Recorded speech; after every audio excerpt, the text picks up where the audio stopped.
had to go into a strip club to research a character for a film I did with Burt Reynolds, of all people, and it was called Breaking In, and I played this young prostitute slash stripper. I remember the girl out there dancing. She was very thin. She was moving up on this. She looked absolutely stunning.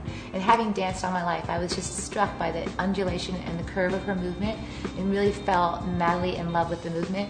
And then as my eyes adjusted and the music ended and all of a sudden people were throwing like little wadded up dollar bills at her, she started, there was a humiliation attached to what had been beautiful.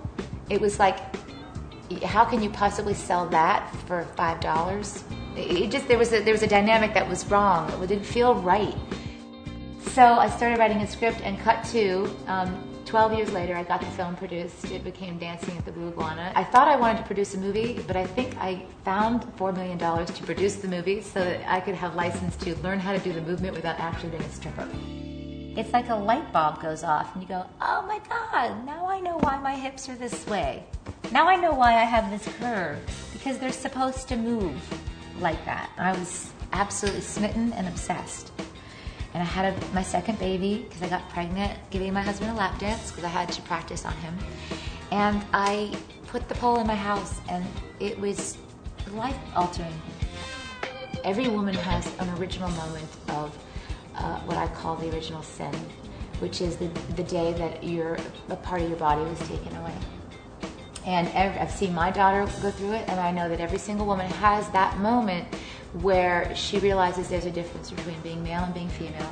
I knew it the moment that Mrs. Hughes yelled out the window, "Put your top on, Sheila." And I was laying out in the sun on the hottest day of the year in Philadelphia on a hillside with her two sons, 6 and 8, and I was 7. I knew from that moment on that something wasn't right. Oh, that's why S Factor has tapped into an artery, because it's really giving women the life back in those parts of their body that was stolen. There's no books except S Factor that I've seen. I mean, you'd have to go to a strip club, and they learn by it. It's a watch and learn movement. You see what their bodies do, and then you imitate it. And so I actually took it and incorporated some other movements that made it safer, and the pole, and created this entire movement out of it. And it feels like it's an entire life journey because it incorporates every kind of movement that I learned from the time I was 4 till I was in those clubs at 35. Okay, I started in my house, in my husband's office. He was so sweet. Taught my first 4 people.